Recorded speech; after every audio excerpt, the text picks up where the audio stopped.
오늘 지금 인으로서의 그 소명의식을 갖자고 제목을 이야기하고자 합니다.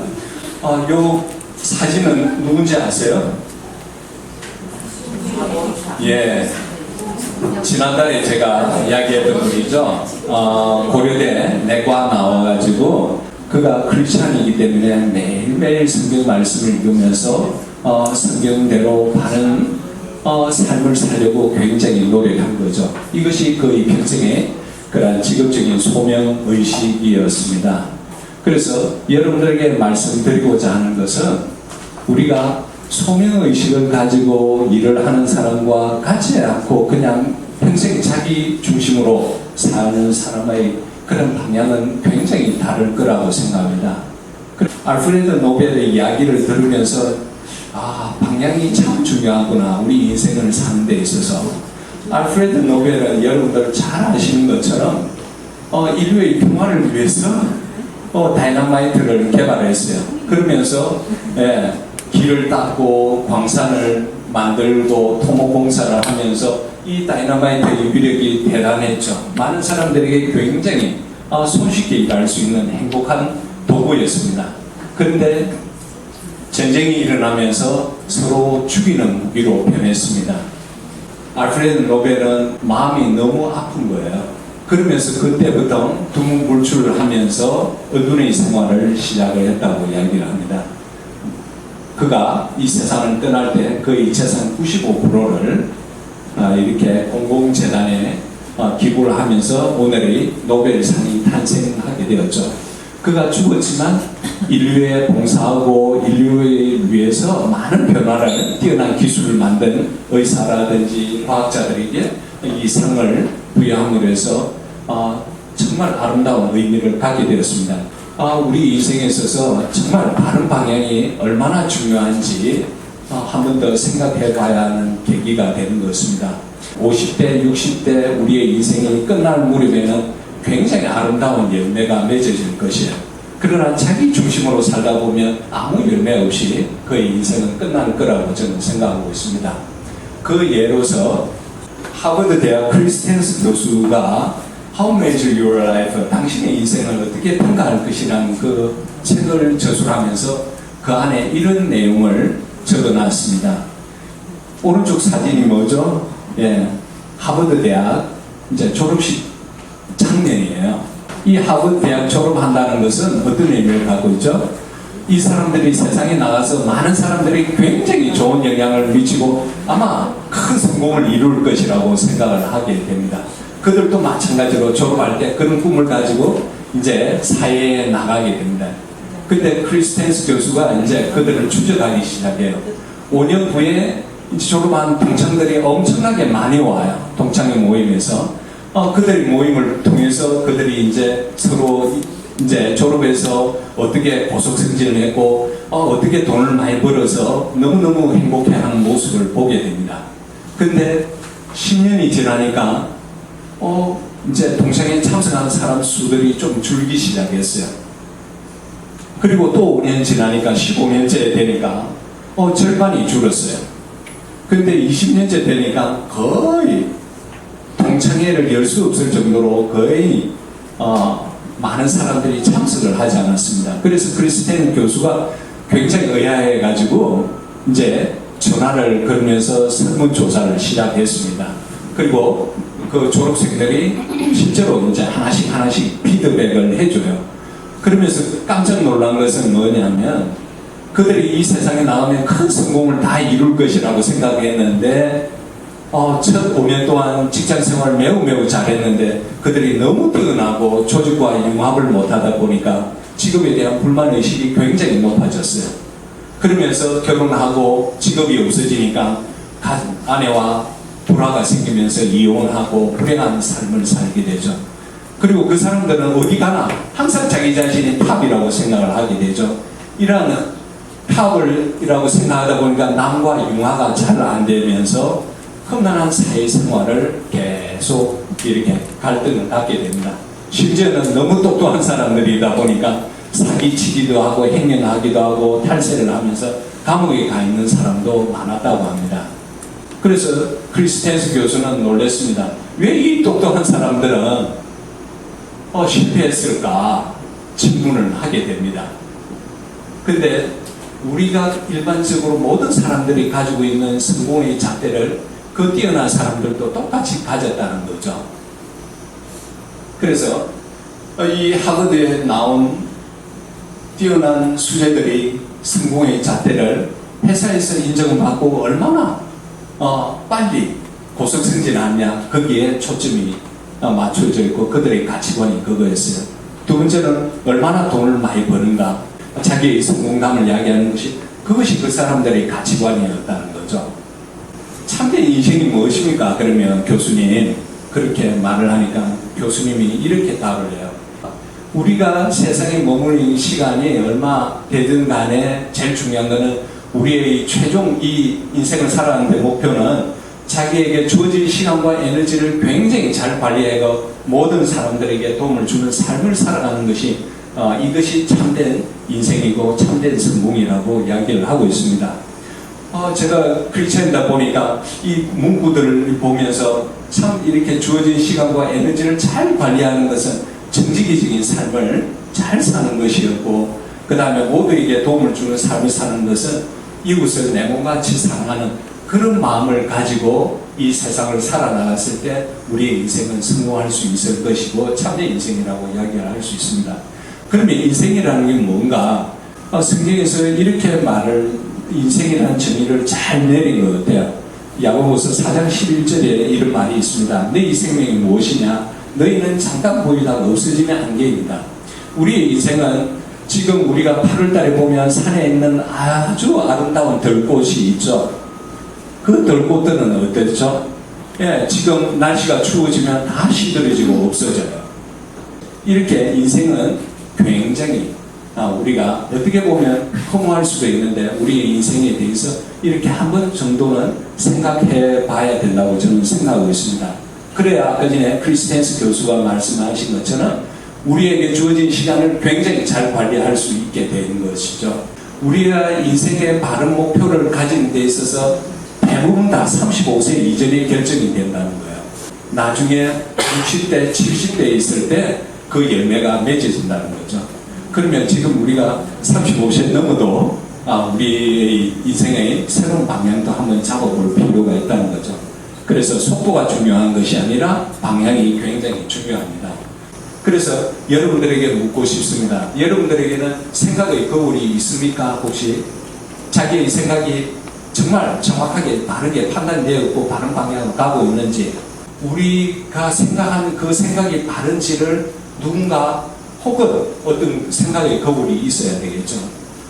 저는 개인적으로 매일 아침마다 20여 년 동안 1시간 이상 성경 말씀 읽고 기도하면서 내 방향이 바른지, 내가 바르게 생각하고 있는지, 내가 바른 가치관을 가지고 이 일을 하고 있는지 매일매일 생각하는 성경이 저희 생각의 거울이 되고 있습니다. 이렇게 우리가 직업적인 소명의식을 가지고 바른 생각, 바른 방향으로 가지고는 있지만 이것을 성취하려면 굉장히 중요한 게 하나가 필요하죠. 열정이 있어야 돼요. 저기 직업 소명의식이라는 그 동영상을 찾으면서 폴슨 대표가 이렇게 강의한 내용을 보면서 참 마음에 와닿았습니다. 열정을 뭐라고요? 거룩한 불만족이다. 저는 이게 무슨 뜻인가 이렇게 고민을 했는데 제가 이런 예를 들어주겠습니다. 그러면 여러분들이 쉽게 이해할 수 있을 거예요. 예를 들어서 우리 계단에 올라오는데 나이 드신 환자분이 올라왔는데 굉장히 힘들어한다? 그러면 우리가 바로 가서 도와드려야지 이러면서 부축해가지고 우리 진료실 앞에 대기실에 앉히는 것이 거룩한 불만족이에요. 또 어때요? 암 환자가 진단되어가지고 두려움이 있을 때 손잡고 그를 위로하는 것도 거룩한 불만족이에요. 또 이렇게 시간이 없어서 길이 막혀서 늦게 병원에 와서 치료를 받을 때 우리는 이제 퇴원할 준비가 했을 때 환자가 왔습니다. 그때도 그분이 너무 멀리서 왔는데 우리가 그분을 돌봐야 되겠다 치료를 해주고 끝까지 내가 좀 늦게 가는 것도 이것은 열정인 거죠. 열정이라는 것은 결국 뭐죠? 우리 마음속에 돈을 받고 하는 것이 아니라 나 자신을 희생하면서 그 사람을 돕고자 하는 그 에너지가 충만한 거예요. 그런 것이 바로 열정이라고 이렇게 표현을 하고 있습니다. 메이오 클리닉 그 순간순간 나타나는 직원들의 모습들을 보면 정말 그들이 모두 다 거룩한 불만족을 가지면서 환자의 필요를 최우선 채우는 직업적인 소명의식을 가졌다는 것을 보고 저는 굉장히 놀랬고요. 저희 유바도 그런 조직이 계속되어져 나갔으면 좋겠다는 생각을 가지고 오늘 이 강의를 또 임합니다. 메이오 클리닉 책의 1장 1페이지에 딱 보면 데니스 코르텍스 박사에 대한 예화가 나옵니다. 데니스 코르텍스 박사는 최고 경영자예요. 병원을 책임지고 있는 최고 경영자예요. 6월에 어느 늦은 오후에 자기가 로체스터에서 비행기를 타고 미니애폴리스에 도착을 했어요. 자기 차가 어디 있는지 찾기 위해서 이렇게 렌트카에 위에 전광판 자기 이름이 삐쩍삐쩍 보였습니다. 그래서 다가가니까 어때요? 그 유리창에 있는 와이프의 매부지의 앞뒤로 빼곡하게 적힌 글자를 보고 그것을 읽고 굉장히 감동을 받았다고 합니다. 이 쪽지를 남긴 분이 15년 전 자기 아버지가 초기 폐암으로 인해서 치료받고 지금 15년간 아주 건강하게 잘 살고 있다는 그런 감사의 편지였습니다. 그래서 자기는 아버지가 어제, 그러니까 하루 전에 갑자기 심장마비로 돌아가셔가지고 급히 이제 캘리포니아에서 이 미네아폴리스 왔는데 전광판에 콜텍스 박사라는 이름이 비춰서 혹시나 15년 전에 저를 치료해준 의사가 아닌가 싶어서 이렇게 메모를 남겼다고 합니다. 그래서 콜텍스 박사는 이렇게 15년 전의 일로 자기를 알아주고 인정을 해주는 사람이 있었다는 것에 너무 감동을 받았죠. 그러면서 이렇게 이야기를 합니다. 사실 제가 정말 감동받은 것은 그 사건을 통해서 의료라는 일이 왜 그렇게 매력적이고 보람이 있는 일인지 세상을 깨달았다는 거죠. 이 매력적인 일이 뭐냐? 바로 환자를 잘 돌보는 일이기 때문이라고 해요. 그러면서 코르텍스 박사는 이제 우리가 최고의 의사, 최고의 의료 종사자가 되려면 이런 직업적인 소명의식을 가져야 된다고 이야기를 하고 있습니다. 그것이 뭘까요? 우리 책 읽은 분 다 잘 아시죠? 첫 번째로는 우리가 뛰어난 기술자가 되어야 된다. 그 기술자에 플러스 우리가 예술가적인 소명의식을 가져야 된다고 적어놨습니다. 기술자라는 것은 뭐죠? 여러분들 잘 아는 것처럼 초음파, CT, MRI를 가지고 우리가 혹이 있으면 조직검사해가지고 암이 나와가지고 암 수술해가지고 환자가 잘 나와서 그의 목숨을 건져주고 행복하게 삶을 살 수 있도록 하는 거죠. 이거는 보면 눈에 보이는 거예요. 효과를 가늠할 수 있고 보험으로 청구할 수 있는 겁니다. 근데 이 뛰어난 기술을 행하는 중간중간 사이사이에 필요한 것이 바로 우리가 예술가적인 직업적인 소명의식이라는 거죠. 이 예술가적인 직업적인 소명의식은 콜텍스 박사는 간단하게 풀어서 우리가 알기 쉽게 이렇게 표현을 했습니다. 먼저 한번 볼까요? 언제 따뜻한 미소를 건네고 언제 안심을 시켜주는 말 한마디를 하고 언제 그 환자를 부드럽게 포옹을 해주고 안아주고 해야 할지 알아내는 것이 예술가적인 소명의식이라고 합니다. 그리고 또 환자를 언제 환영해주고 그들에게 평온과 안정과 희망을 주는 것이 예술가적인 소명입니다. 그러면서 두 가지 예를 또 여러분들이 잘 아는 간단한 예예요. 이제 엄마가 된 지 얼마 안 된 초창 엄마가 이렇게 응급실로 이렇게 왔을 때 애가 고열이에요. 그 고열에 엄마가 당황하고 있을 때 우리 간호사, 우리 의사 선생님 가서 걱정하지 마세요. 우리가 도와줄게. 애는 문제 없을 거예요. 라고 이렇게 말하는 것이 예술가적인 모기시라고 합니다. 또 여기서 중년 남자가 금연을 했는데 실패를 해서 좌절하고 있을 때 누군가 그 이야기를 들어주고 야 당신은 할 수 있어요. 실망하지 마세요. 이렇게 용기를 주고 격려하는 것이 바로 예술가적인 몫이라고 합니다. 그러면서 콜텍스 박사는 뭐냐면 예술가적인 소명의식과 기술적인 뛰어남도 다 중요하다. 근데 예술가적인 몫은 소명은 의식은 어떻게 했냐면 기술로서 더 이상 해결해 줄 수 없을 때 나타나는 것이 바로 예술가적인 소명의식이라고 이야기를 하고 있습니다. 근데 맨 마지막에 보면 폴텍스 박사는 참 멋진 사람이에요. 뭐냐면 제가 의사가 된 것은 바로 그런 예술가가 되기를 원했기 때문입니다 라고 이야기해요. 예술가적인 소명의식을 갖기 위해서라고 이야기를 하고 있습니다. 여러분들은 병원에 종사하는 의료진으로서 그리고 의료 종사자로서 여러분들의 어떤 소명감을 가지고 이 일을 하고 계십니까? 예, 우리도 예술가적인 소명의식을 가지고 이 유발을 아름답게 만들어 나갔으면 좋겠다는 생각을 듭니다. 그래서 이 소명의식을 행하는 데 있어서 가장 기본적인 밑바탕이 하나 있어요. 그게 뭐냐? 바로 우리가 직업인으로서 가져야 할 윤리의식이라는 거죠.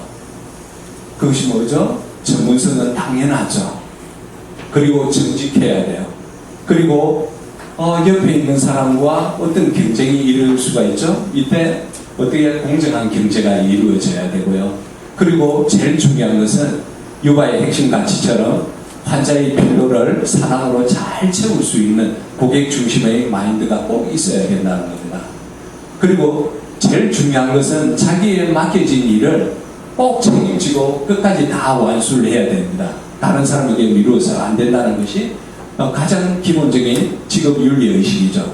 이 기초 하에서 그 다음에 우리가 뛰어나게 자기의 직업적인 소명의식을 다할 수 있다는 거죠. 그래서 직업 윤리를 뛰어넘는 것이 바로 소명감이라고 제가 이렇게 정의를 해봤습니다. 이국종 교수님 잘 아시죠? 아주대 응급의학과에 계시죠? 아데만의 영웅이라고 해가지고 굉장히 유명한 셀이죠. 어떤 직업적인 소명의식을 가지고 지금 이 일을 해왔는지 영상을 보면서 좀 같이 이렇게 우리가 공유를 해봤으면 좋겠습니다. 예. 정리를 한번 좀 해드릴게요. 이국종 선생님이 그렇게 이야기를 하죠.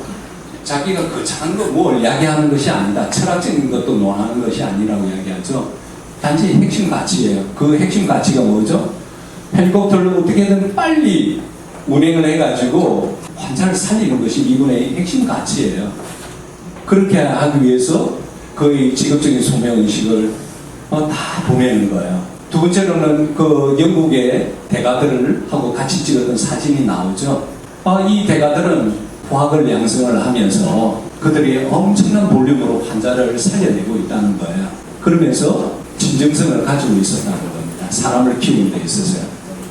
세 번째로는 아까 보시면 어때요? 헬리콥터가 뜰 때 패럴만 있으면 되는 게 아니잖아요. 간호사도 있어야 되고 운반해주는 사람도 있고 응급실에 왔을 때 이송해주는 사람도 있고 수술 준비해야 되고 약 카운트도 해주고 바이탈 체크 해주고 엑스레이 찍고 이렇게 팀워크가 이루어져야 된다는 거죠. 아주 위험하고 목숨을 걸고 이렇게 모래사장에 아주 좁은 그때 추락할 수 있는 그런 공간에서도 비행기를 이렇게 착륙시키고 상복대기에 이렇게 착륙시켜서 환자를 살려내는 거죠. 그러면서 그들의 모든 시간을 환자 살리는데 그 사람이 있기 때문에 많은 사람들이 사는 거예요. 이게 직업적인 소명의식이에요. 누군가 희생이 필요하다는 거죠. 그러면서 마지막 하는 게 참 감동적이지 않습니까? 동료가 있기 때문에 내가 이 일을 할 수가 있다. 제 유가도 정말 직업적인 소명의식을 가지고 이 병원이 사랑으로 서로가 일을 하는 데 있어서 즐거웠으면 좋겠다는 생각이 듭니다. 항상 많은 사람들에게 너의 직업적인 소명의식이 뭐냐라고 물었을 때 저희 제2의 직업적인 소명의식이라고 이야기를 하고 있습니다. 그것은 제가 유바를 정말 아름답게 좋은 환경을 만들어가지고 좋은 리더가 세워져서 이 유바가 다음 세대로 메이어 크린처럼 바쁜 터치를 했으면 좋겠다는 생각이 저희 제2의 사명입니다. 그래서 우리 유바가 그런 병원으로 다시 한번 새 유바로 거듭날 수 있기를 바라면서 오늘 강의를 마치겠습니다.